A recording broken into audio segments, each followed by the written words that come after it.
آئیے ہم آپ کو بتائیں کہ آج شام کو 5 لاکھ روپے آپ کیسے کمائیں گے.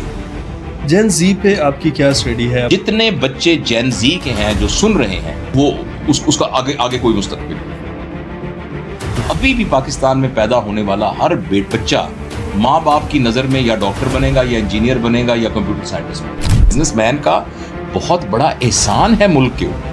کون سی ایسی چیز ہے جو آپ کو ایجوکیشن نے سکھائی جس کی بنیاد پر آج ماشاءاللہ آپ اتنے کاروبار انٹرپرینور ہیں؟ السلام علیکم جی. آئی سی سی آئی کے آفیشیل پوڈ کاسٹ میں ایک بار پھر سے خوش آمدید اور آپ کا میزبان احمد منیب آپ کی خدمت میں حاضر ہے.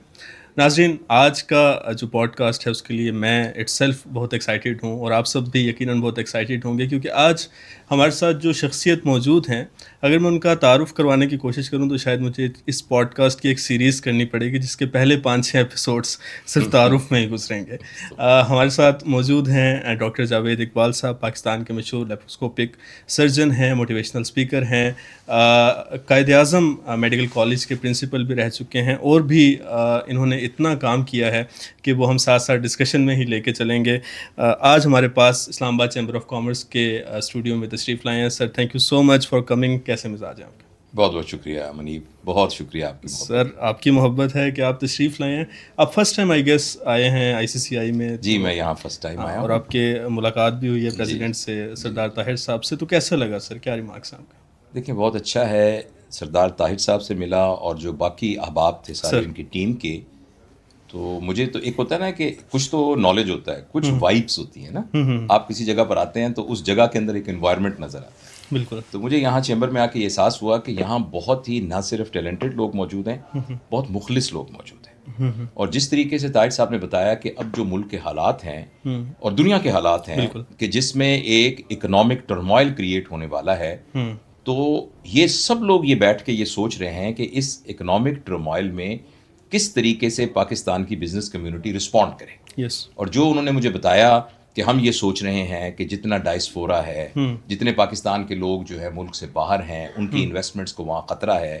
اگر اس وقت پاکستان ایک پالیسی بنائے اور حکومت اس پالیسی کو سپروائز کرے اور جو ہمارے بزنس مین ہیں وہ اس کے اندر ایک سیریس انپٹ دیں اور ایک اسٹریٹجی بنائیں، تو ہم نہ صرف ان ڈائسپورا کی اکانومی کو سیو کر سکتے ہیں، بلکہ پاکستان کے اندر سسٹینیبل ایسے پروجیکٹس بنا سکتے ہیں کہ جس سے پاکستان کو بھی گروتھ ہوگی. تو طاہر صاحب کی باتوں سے اور جو ان کے دوسرے کولیگ سے ان کی باتوں سے مجھے بہت ہی پازیٹیوٹی نظر آئی. اور مجھے یہ نظر آیا کہ اور مجھے نا ایک تھوڑا سا اعتبار بھی ہوا اس بات پر کہ میں تمام یونیورسٹیوں میں جا کے نوجوانوں کو یہ کہتا ہوں کہ اس بات پر کان مت دھرو کہ پاکستان سے ویزا لگاؤ، یہاں سے نکلو، پاکستان کے کوئی حالات نہیں ہیں، پاکستان کے اندر بڑی مایوسی ہے. تو مجھے لیکن میں ہمیشہ یہ کہتا ہوں کہ یہ خدا کے لیے سمجھنے کی کوشش کرو کہ پاکستان وسائل کی جنت ہے. پاکستان میں صرف ہمارے جنوبی پنجاب سے لے کر کراچی تک کا جو میدان ہے اس میں اتنی بجلی، گیگا بائٹس بجلی کا سولر کا پوٹینشیل موجود ہے. ہماری کوسٹل لائن کے اندر ہوا سے بجلی پیدا کرنے کا موجود ہے. معدنیات ہمارے پاس اتنی ہیں. اب وہ ڈونلڈ ٹرمپ کو جب وہ چھوٹا سا گفٹ دکھایا گیا نا کہ معدنیات کا ایک سیمپل، تو وہ حیران ہوئے کہ پاکستان کے اندر کیا کیا معدنیات موجود ہیں، خوبصورت بندرگاہیں موجود ہیں، اور پھر سب سے اہم آپ موجود ہیں. آپ سے مراد آپ جیسے نوجوان موجود ہیں. دنیا کا یہ واحد ملک ہے جس کی 63% آبادی وہ ہے جو پروڈکٹیو آبادی ہے. کئی ملکوں میں 90 سال کے بابے زیادہ ہیں. آپ ہماری عمر میں احمد منیب کی عمر کے لوگ سارے موجود ہیں. تو یہ بہت اچھا لگا. طاہر صاحب نے مجھے بتایا کہ بھئی وہ بہت سسٹینیبل پروگرام بنا رہے ہیں اور اللہ کرے کہ ایسا ہو. سر، ہم نے بیسکلی اس پوڈ کاسٹ کو ہمارا شروع کرنے کا مقصد تھا، سردار صاحب کا ویژن تھا کہ نوجوانوں کو جو اسپیسیفکلی ایشوز آتے ہیں بزنس سٹارٹ کرنے میں پاکستان میں، آپ کو پتہ ہے ابھی ہم آتے ہوئے بھی ڈسکس کر رہے تھے کہ کسی کو اپرچونیٹیز نہیں ملتی، کسی کو لگتا ہے کہ وہ لکی نہیں ہے اتنا کہ وہ شروع کر سکے. آپ نے بہت کام کیا ہے اسپیشلی بچوں کی تربیت کے اوپر، نوجوان نسل کے اوپر. آج آپ ایک بزنس ہب میں اس وقت موجود ہیں ہمارے ساتھ. آپ کو کیا لگتا ہے کہ نوجوانوں کو ایسے کون سے ایشوز ہیں کہ اتنی بڑی آبادی ہونے کے باوجود ہم دیکھ رہے ہیں کہ سب کو باہر بھاگنا ہے، پروڈکٹیوٹی نہ ہونے کے برابر ہے، مطلب چند ایک بہت کم پرسنٹیج ہے جو کام کر رہے ہیں. کیا ایشوز ہیں اور ان کے سولوشنز کیا ہو سکتے ہیں؟ پہلے تو میں معذرت چاہوں گا کہ اس کا جواب تھوڑا سا لمبا ہو سکتا ہے. سب سے اہم بات یہ ہے کہ جو ہمارے گھروں کا کلچر ہے اس کلچر کو تبدیل کرنے کی ضرورت ہے. میری محنت کی ایک نیش جو ہے وہ پیرنٹنگ ہے. شروع سے ہم اپنے بچوں کو جس طریقے سے پری کنڈیشن کرتے ہیں وہ پورا کا پورا سٹائل چینج کرنے والا ہے. بچوں کو شروع سے ہی ذمہ دار بنانا، بچوں کو شروع سے ہی اپنے پیروں پر کھڑا ہونا اور اپنی صلاحیتوں کے بیس پر نئے نئے تجربات کرانا، یہ ڈے 1 سے شروع کرنے چاہیے. انفارچونیٹلی ہمارے ہاں ہم بچوں کو ایک کلاسیکل ایجوکیشن کی سٹریم میں ڈال دیتے ہیں، یہ جانے بغیر کہ اس بچے میں کوئی پوٹینشیل ہے کہ نہیں. ابھی بھی پاکستان میں پیدا ہونے والا ہر بچہ ماں باپ کی نظر میں یا ڈاکٹر بنے گا یا انجینئر بنے گا یا کمپیوٹر سائنٹسٹ بنے گا، حالانکہ اس کے اندر بہت بڑا پوٹینشیل موجود تھا کہ وہ بنیانوں کی دکان اس کی بہت بڑی چلتی، یا اس کا دودھ کا کاروبار ہوتا، یا وہ ایک آرٹسٹ بنتا. تو پہلی بات تو یہ ہے کہ ہمارے گھروں کے اندر جو ہمارا پیرامیٹر ہے نا بچوں کو تربیت کا، وہ بدلنے والا ہے. میں صرف اشارتاً یہ باتیں کرتا ہوں. دوسرا جو ہمارا ایجوکیشن سسٹم ہے، اگر میں لفظ یہ بتاؤں کہ بالکل فرسودہ ہو چکا ہے، بالکل روٹن ہو چکا ہے. آپ پڑھے لکھے آدمی ہیں، یونیورسٹی ایجوکیشن آپ نے حاصل کی ہے، مجھے آپ بتائیے کون سی بات ایسی ہے جس کی بنیاد پر جو آپ نے یونیورسٹی میں پڑھی تھی یا اسکول میں پڑھی تھی آپ اپنی امی کی بڑی عزت کرتے ہیں. آپ کہیں کہ میں پاکستان سے محبت اس لیے کرتا ہوں کہ میں نے بی اے میں یہ پڑھا تھا، اگر میں نے وہ نہ پڑھا ہوتا تو مجھے پاکستان سے محبت نہ ہوتی. اچھا میں سچ بولتا ہوں اپنے کاروبار میں، یہ میں نے اس لیے تھا کہ میں نے ایف ایس سی کے اندر یہ سیکھ لیا تھا کہ سچ بولنا ہے. کون سی ایسی چیز ہے جو آپ کو ایجوکیشن نے سکھائی جس کی بنیاد پر آج ماشاءاللہ آپ اتنے کاروبار انٹرپرینور ہیں یا کوئی بھی کوئی بزنس کرتا ہے؟ تو ہمارے ایجوکیشن سسٹم کو اخلاقی تعلیم کی زیادہ کمی محسوس بیسیکلی ان ٹوٹیلٹی میں اس کی ریزن یہ ہے، اس کا بہت تعلق ہے ہمارے تمدن اور تہذیب کے ساتھ. جس زمانے میں ایگریکلچر زمانہ تھا نا، ایگریکلچر سوسائٹی تھی، تو جس طرح پودا گرو ہوتا ہے نا، انسان بھی ایسے گرو ہوتا تھا. ان ٹوٹیلٹی وہ گھر میں پیدا ہوا، گھر میں ماں باپ سے اس نے سیکھا، پھر اس کو مسلمان معاشرے میں اس کو مسجد بھیج دیا، وہاں سے اس نے قرآن سیکھا اور وہاں سے اس نے بیسک کچھ دینی تعلیم سیکھی. پھر پتہ لگا کہ بغداد میں ایک بہت بڑا آدمی ہے جو کہ فلکیات کا ماہر ہے، تو چونکہ میں فلکیات میں انٹرسٹ ہوں تو اس کے پاس چلا گیا اور اس کے بعد میں نے کچھ وقت گزارا اور گزارنے کے بعد پھر انہوں نے مجھے ریفر کیا کہ تم ایسا کرو شام میں چلے جاؤ، فلاں ایک بڑا شخص ہے. اور بائی دا ایج آف 23 جتنے ہمارے پی ایچ ڈی سیکھ چکے ہوتے ہیں، یہ ابن سینا، ابن خلد، ابن رشد، جابر بن حیان، یہ سارے کے سارے لوگ 25 سالوں کے اندر پی ایچ ڈی کے لیول سے زیادہ ماسٹر بن چکے تھے. یہ تھا ایگریکلچر کی طرح آرگینک گروتھ. جب انڈسٹریل ایج آئی تو چیزیں ایسے بننے لگی، یہ کاریں بن رہی ہیں، یہ موٹر سائیکل بن رہے ہیں، یہ تو ہم نے یوں کہا یہ ڈاکٹر بن رہا ہے، یہ انجینئر بن رہا ہے. ایک شخص ڈاکٹر بن گیا لیکن ہمیں نہیں پتا کہ وہ اچھا بیٹا بنا کہ نہیں بنا، وہ ڈاکٹر بن گیا اچھا خامد بنا کہ نہیں بنا. تو ہمارا جو ایجوکیشن سسٹم ہے وہ اسمبلی لائن کی طرح سے پروڈکشن لائن میں پروڈکشن بنا رہا ہے، جبکہ انسان کو گروتھ کے لیے ان ٹوٹیلٹی گروتھ کی ضرورت ہے.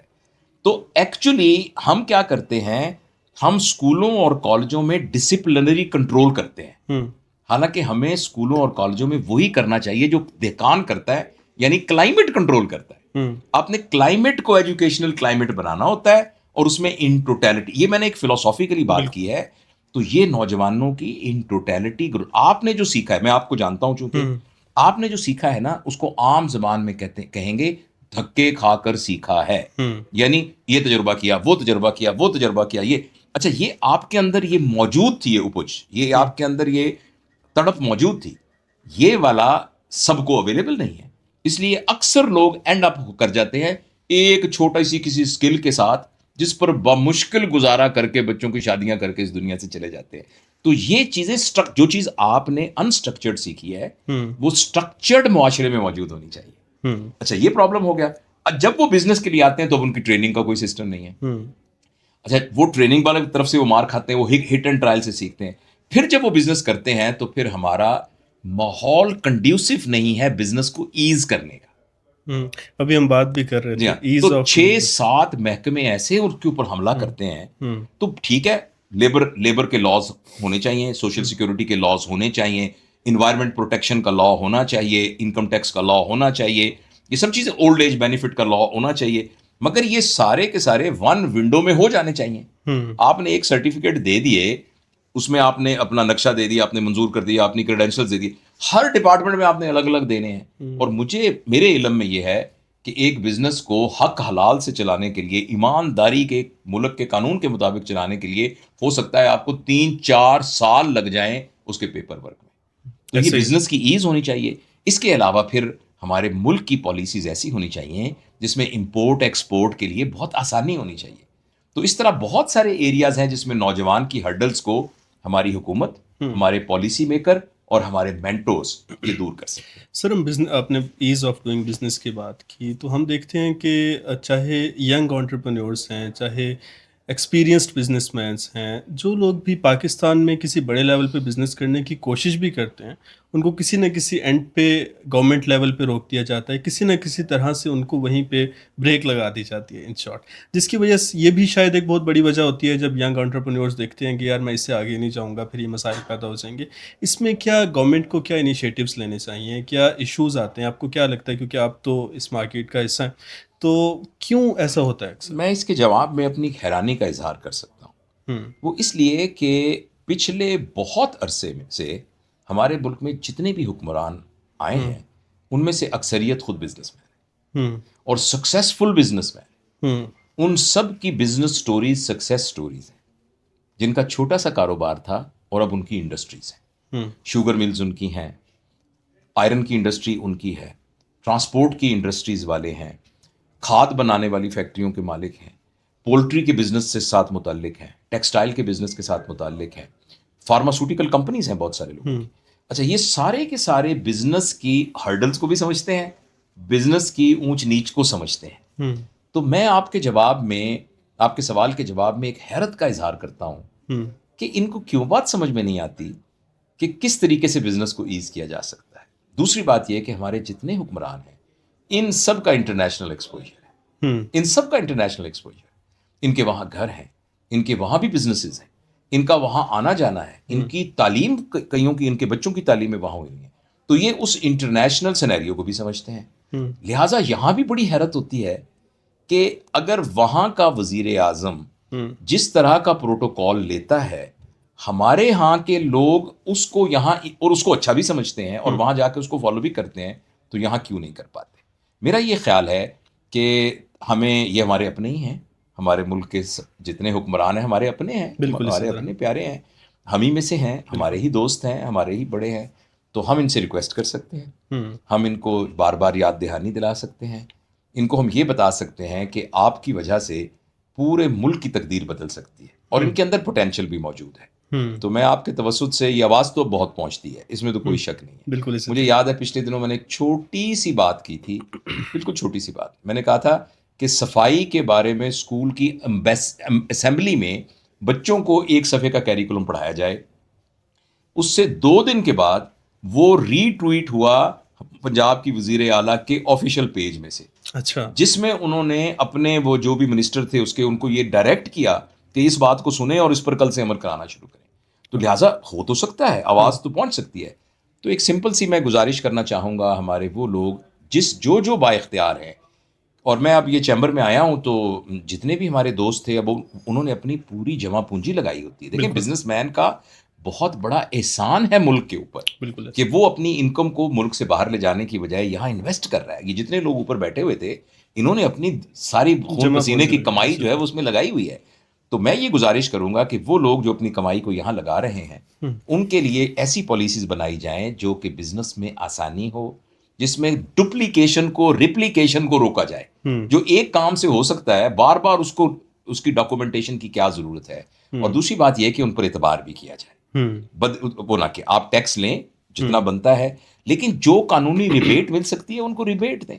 جہاں آپ کو لگے کہ ان کو ریبیٹ دینے سے ان کا بزنس اوپر ہوگا، تو جب ایک کاروباری آدمی کا بزنس اوپر ہوتا ہے تو صرف اس کا بزنس اوپر نہیں ہوتا، وہاں ملک میں بے روزگاری ختم ہوتی ہے. بالکل. ملک کے اندر را مٹیریل کی یوٹیلائزیشن بہتر ہوتی ہے، ملک کا اپنا جی ڈی پی گرو کرتا ہے، ملک کے اندر خود خوشحالی نظر آتی ہے. سب سے بڑھ کر یہ ہے کہ پوری دنیا میں ایک میسج جاتا ہے کہ یہ سیف ملک ہے. سب سے اہم بات ہے جو نیریٹو کریٹ ہوتا ہے، جو ایک امپریشن جاتا ہے، جو پوری دنیا میں لوگوں کو احساس ہوتا ہے کہ یہ تو سیف ملک ہے. اور یہ احساس اگر کریٹ ہم کر دیں کہ یہ ایماندار اور سیف ملک ہے تو پوری دنیا سے انویسٹمنٹ یہاں آئے گی. بالکل اسی طرح. سر تھینک یو سو مچ. اصل میں ٹائم تھوڑا سا شارٹ ہوتا ہے، لیکن ایک بہت اہم پوائنٹ تھا جس کو میں ڈسکس کرنا چاہ رہا تھا. آپ نے بچوں کی یا یوتھ کی بات کی. آج کی یوتھ کو ہم ایک جین زی کا نام دیتے ہیں، اور یہ بہت ہی ڈفرینٹ ہے. مطلب میں بھی ایک بزنس چلا رہا ہوں، میرے پاس سارے امپلائیز جین زی ہیں. اس طرح کے ہیں کہ ان کو جاب سے بھی کوئی لینا دینا نہیں ہوتا، ان کو کام سے بھی کوئی لینا دینا نہیں ہوتا، ان کے اپنے ہی اصول ہیں، اپنا ہی سب کچھ ہے. خیر ہم، حالانکہ میں تھوڑا سا ہی ان سے اوپر ہوں، لیکن ہم نے تو بہت ہی ڈفرینٹ ٹائپ کا ٹائم گزارا تھا. جین زی پہ آپ کی کیا اسٹڈی ہے؟ آپ نے ان کو کیا سمجھا، یا آپ ان کے حوالے سے ان کو اور ان کے پیرنٹس کو کیا کہنا چاہیں گے؟ دیکھو بیٹا، بات یہ ہے کہ انسان اپنے ماحول کا بندہ ہے. ہم، جب بچہ اس دنیا میں آنکھ کھولتا ہے، وہاں سے لے کر 7 سال کی عمر میں جب وہ پیدا ہوتا ہے تو بالکل کلین سلیٹ ہوتی ہے، ہم، بالکل کلین سلیٹ. صرف کچھ انسٹنکٹس ہوتی ہیں اس کے اندر، بس جبلتیں جن کو کہتے ہیں. اس کے بعد جو اس کو نظر آتا ہے نا، وہ ڈیٹا اس کے اندر جاتا ہے.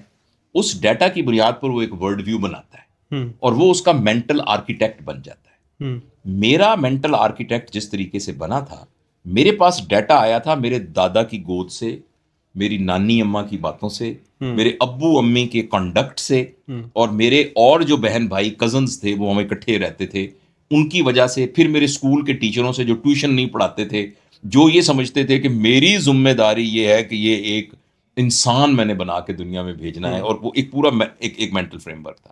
اچھا، اب یہ ہے کہ جو یہ بچے ہیں، ان میں ان بچوں کا قصور بالکل نہیں ہے. ان کی تربیت ہو رہی ہے آؤٹ سورسڈ تربیت.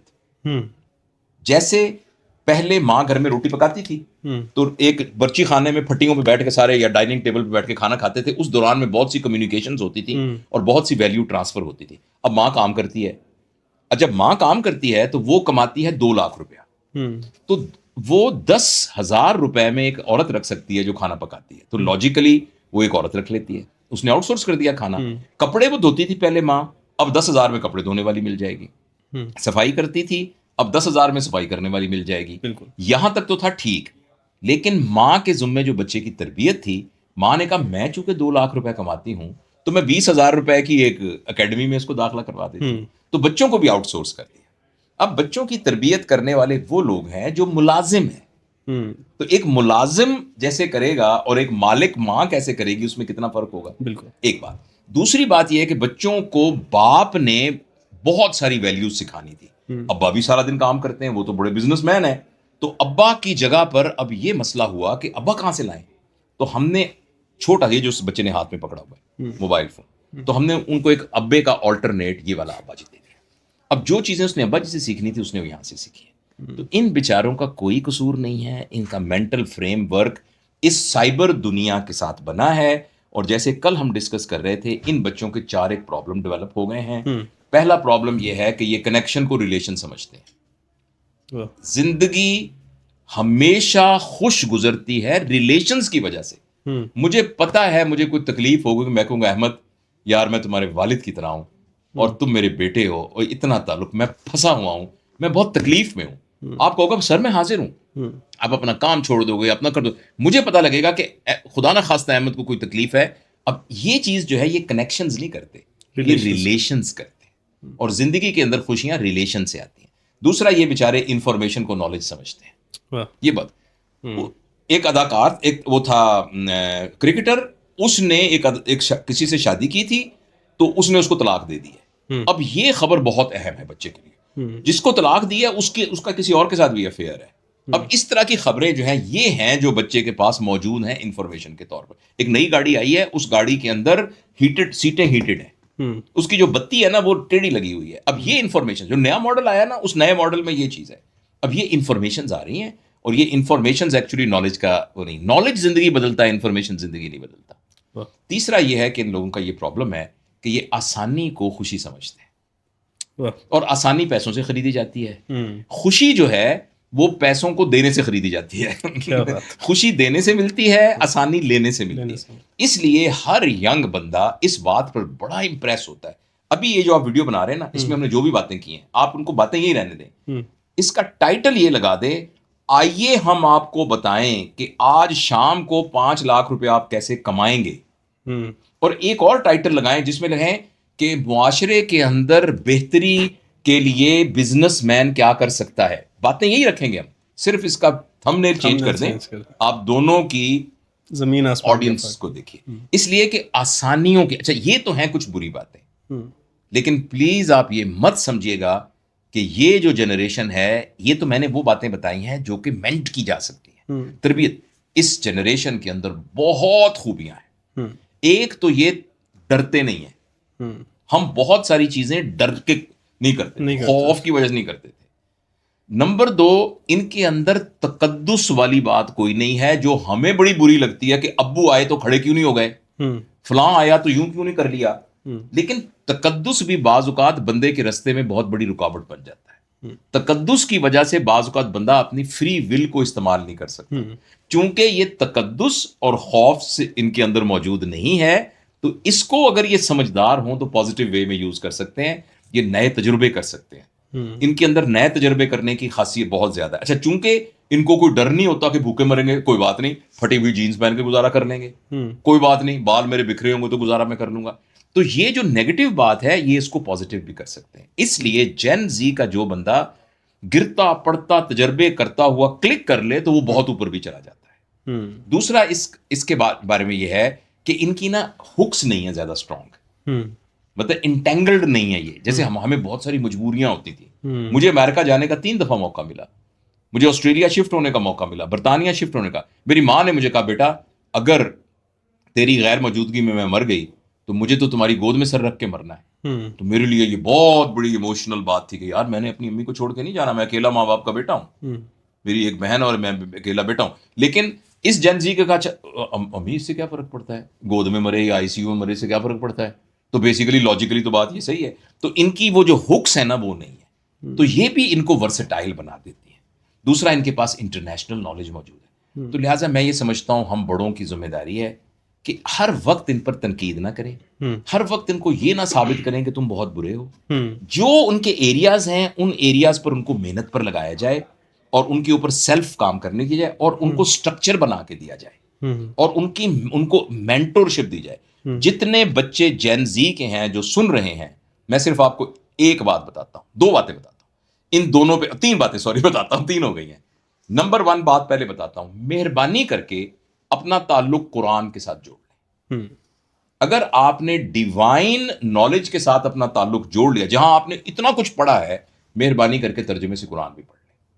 اس کے فائدے کیا ہوں گے, یہ معجزے آپ کو خود بعد میں نظر آئیں گے. نمبر 2, اپنا تعلق کتابوں کے ساتھ جوڑیں. انفارمیشن کی بجائے کچھ عرصے کے بعد دنیا 2 میں ڈیوائڈ ہو جائے گی, وہ لوگ جنہوں نے کتابیں پڑھی ہوں گی, وہ جنہوں نے کتابیں نہیں. اس دور میں جس کو جیو پولیٹکس کا نہیں پتا, ہسٹری کا نہیں پتا, جس کو لٹریچر کا نہیں پتا, وہ اس کا آگے کوئی مستقبل نہیں ہے. اور تیسرا اہم کام یہ ہے کہ کوئی مینٹور ڈھونڈے. ہر کام کو اٹانومی میں مت کریں, ایک مینٹور. تو 3 کام, ایک مربی, ایک مینٹور ڈھونڈے.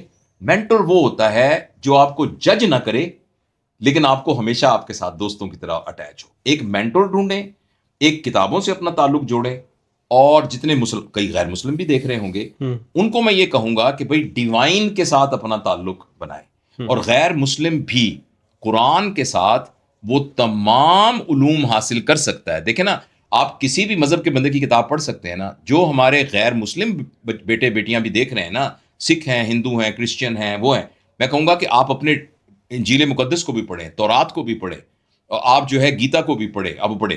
اور میں آپ کو دعوت دیتا ہوں کہ آپ قرآن کو بھی پڑھیں. اور آپ کو مے بی ناٹ بحیثیت مسلمان, مگر آپ کو بحیثیت انسان اس اللہ کے کلام میں سے ایسی سبق ملیں گے کہ جو آپ کی اوور آل گرومنگ کا باعث بنے گی. Thank you so much sir. I hope کہ ہماری آڈینس کو میسیج بھی مل چکا ہوگا اور کافی کچھ انہوں نے آپ سے سیکھا بھی ہوگا. بس وقت کی قلت ہے, ورنہ باتیں تو اتنی کرنے والی ہیں, اتنے سوال اس وقت ذہن میں آ رہے ہیں, ختم نہیں ہوں گے. آپ کا بہت شکریہ, آپ نے ٹائم نکالا. اینڈ آئی ریکویسٹ کہ آپ جب بھی اسلام آباد آئیں ہمارے لیے وقت نکالا کریں, اور ہم انشاءاللہ اسی طرح آپ کے ذریعے تربیت کا ایک سلسلہ جاری رکھیں گے. اینڈ تھینک یو سو مچ آپ سب کا بھی. آپ لوگ ہمیں دیکھتے ہیں, ہمیں سنتے ہیں, ہمیں پسند کرتے ہیں. آج کے پوڈ کاسٹ کے حوالے سے اپنی رائے کا اظہار ضرور کیجیے گا. اپنے میزبان احمد منیب کو اجازت دیجیے. خوش رہیں, سلامت رہیں, آباد رہیں. اللہ نے کے بعد.